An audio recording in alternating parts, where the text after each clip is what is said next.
Australians headed to the polls on Saturday in a federal election marked by frustration over rising living costs, political satire, and even some four-legged voters showing up at Bondi Beach. Voters gathered at polling centres across Sydney, including the iconic Bondi Beach, where democracy came with a dose of sunshine, surf, and dogs in party t-shirts. Some voters brought their pups along, and campaign volunteers stood by colourful posters, including representatives from the major parties, and even the newly formed Trumpet of Patriot Party. Inside the booths, Australians young and old made their voices heard. Among them was 39-year-old media freelancer Danny Clayton, who didn't hold back when asked about his views on opposition leader Peter Dutton. When you're looking at someone who's amassed $30 million worth of property and they're telling you they want to bring property prices down, it's like trusting a fox to build a chicken coop, Clayton said. When you're looking at someone who's amassed $30 million worth of property and they're telling you that they would like to bring property prices down, it kind of feels like trusting a fox to build a chicken coop, you know? So for me, I felt cynical towards someone who is trying to tell me that he wants to bring the prices of eggs down when he looks like an egg. Clayton also took aim at billionaire Clive Palmer and his Trump-inspired Trumpet of Patriot Party. And at the top of my I definitely don't want to give you a vote list is Clive Palmer.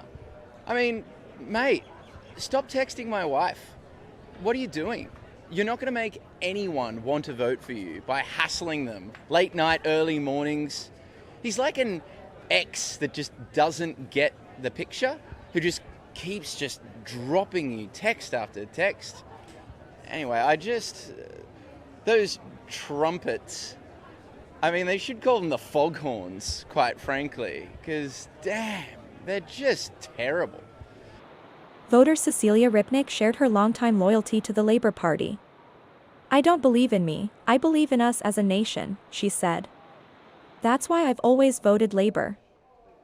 I have always voted for the Labor Party because I don't believe in me, I believe in us as a nation and the development of the country as we are developing anyway. Many voters echoed concerns about social welfare, climate change, and the economy. The polls are polling not Timu Trump, so that's kind of good. So yeah, I'm slightly positive. Hopefully it's going to be a minority government and Greens get a balance of power. I think what's most important to me is a kinder, more thoughtful and compassionate society. So I'm concerned about ensuring that a fair go, which is an old expression used in elections a lot, but I want people to have access to health, education and the social security they need, and an eye on climate, because I think all parties have not been paying sufficient attention to that. Well, I feel like the cost of living and also childcare, because that's a key issue. I find there needs to be more teachers. Australia's election system mandates voting, and while polling stations remained open from 8 a.m. to 6 p.m., nearly 8 million out of 18 million eligible voters had already cast early ballots, a record-breaking turnout.